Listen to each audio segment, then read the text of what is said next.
तो हम समझते हैं बहुत सी चीज़ों में हमें शिकायतें भी रही हैं। देश में लॉ एंड ऑर्डर की स्थिति उनके ज़माने में रही, गिरफ्तारियां ज़्यादा हुई और आतंकवाद के नाम पर मुस्लिम नौजवानों की गिरफ्तारियां बहुत हुई।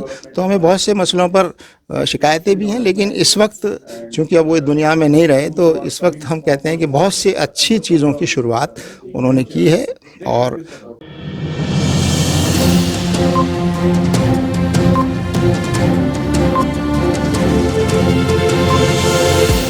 झूठ से दूर, खबरों से भरपूर। एक आखिरी चीज, बजट को लेकर के जनरली मुस्लिम संगठन खामोश रहते हैं, लेकिन पहली बार इससे पहले भी जमात इस्लामी कहीं ना वक्फे से बजट को लेकर के कुछ ना कुछ डिमांड करती रही है। बजट में आप माइनॉरिटीज हैं, किसान हैं, वीकर सेक्शन हैं, उनके लिए आप क्या देख रहे हैं? जमात इस्लामी पिछले कई सालों से बजट से पहले अपने सुझाव सरकार को देती आई है और इस बार भी हमने सुझाव दिए हैं। और हमने जो फोकस इस बार हमारे बजट में सुझावों का है वो सिर्फ मुस्लिम कम्युनिटी को लेकर नहीं है, बल्कि है कि पूरे देश में जो बेरोज़गारी आज बहुत चरम पर पहुंच गई है उसको रोकने के लिए बजट लाना चाहिए और उस पर ज़्यादा फोकस किया जाना चाहिए। ऐसी चीज़ों पर जहां रोज़गार पैदा होते हों, जहां एम्प्लॉयमेंट जनरेट होता हो, जहां युवाओं को जो है नौकरियां मिलें या वो अपना खुद का कारोबार करने के लायक बने, ऐसी चीज़ों में बजट लाने की ज़रूरत है। दूसरा, हमने ये कहा है कि एजुकेशन पर 6% जीडीपी का कम से कम खर्च होना चाहिए हमारे भारत जैसे देश में, और हेल्थ पर कम से कम 4% जीडीपी का खर्च होना चाहिए। इसी तरह से हमने ये भी सुझाव दिया है कि जीएसटी के बारे में, कि जीएसटी जो है वो जो लग्जरी आइटम्स हैं उस पर आप जीएसटी ज़्यादा रखें, लेकिन जो कॉमन लोगों की इस्तेमाल की चीज़ें हैं, गरीब लोग जिनको ज़्यादा इस्तेमाल करते हैं, उन पर जीएसटी जो है वो बहुत कम होनी चाहिए। और हमारा सुझाव है कि 5% से ज़्यादा उस पर नहीं होनी चाहिए।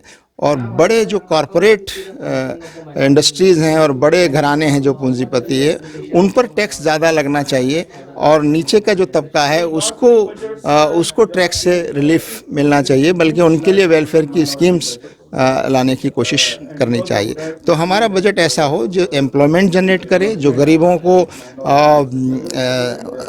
को मजबूत करे और गरीबों जो कमज़ोर लोग हैं उनको सुरक्षा दे, सोशल सिक्योरिटी दे, और किसानों को एमएसपी मिले, किसानों को इंटरेस्ट फ्री लोन मिले, और जो रोज़गार जो नए नौजवान जो है अपना खुद का बिजनेस शुरू करना चाहते हैं उनको रियायतें मिलनी चाहिए। तो ये चीज़ें हमने अपने बजट में रखी हैं। एक आखिरी चीज, देश ने एक प्रधानमंत्री ऐसा खोया जिसने देश को मनरेगा दिया, रोजगार की गारंटी दी, शिक्षा की गारंटी दी, खाने की गारंटी दी, बहुत सारी चीजें दी और लगातार उन पर हमले भी किए गए। अब जो है जमात इस्लामी उसको किस तरह से देख रही है, उनके जाने की, उनके निधन को? देखिए, उनकी बहुत सारी चीज़ें, जो प्रधानमंत्री जो अब इस दुनिया में नहीं रहे, उनका व्यक्तित्व और उनकी शख्सियत जो है उसकी बहुत सारी खूबियाँ थी और इसमें कोई शक नहीं है कि उनकी बहुत सारी स्कीमें जो हैं वो इस देश के लिए बहुत अच्छी थी। मनरेगा जैसी, आरटीई जैसी, आरटीआई और दूसरे इस तरह के फूड सिक्योरिटी एक्ट, तो इस तरह की जो स्कीमें लाई गई वो इस देश की वाकई ज़रूरत थी और उसको अप्रिशिएट किया जाना चाहिए। तो हम समझते हैं बहुत सी चीज़ों में हमें शिकायतें भी रही हैं। देश में लॉ एंड ऑर्डर की स्थिति उनके ज़माने में रही, गिरफ्तारियां ज़्यादा हुई और आतंकवाद के नाम पर मुस्लिम नौजवानों की गिरफ्तारियां बहुत हुई।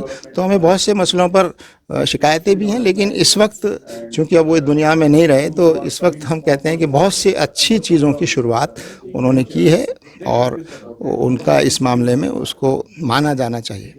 अच्छा, संबल की घटना में जिस तरह से वहाँ के जो सांसद हैं, ये आरोप लग रहा है कि उनको भी परेशान किया जा रहा है, जौहर रहमान साहब, उसे आप किस तरह देख रहे हैं? देखिए, ये बात तो साफ नज़र आ रही है कि संबल में जो कुछ हुआ है वो बहुत अफसोसनाक है, साजिश के तहत हुआ है और वहाँ एडमिनिस्ट्रेशन और वहाँ की पुलिस अगर कानून के मुताबिक अपनी जिम्मेदारी निभाती तो वहाँ हालात नहीं बिगड़ते। और हम समझते हैं कि एडमिनिस्ट्रेशन और पुलिस अगर कहीं किसी पॉलिटिकल पार्टी के एजेंडा को आगे बढ़ाने में मददगार बनने लगे और कानून और संविधान को एक तरफ रख दे, तो फिर इस तरह के हालात पैदा होंगे।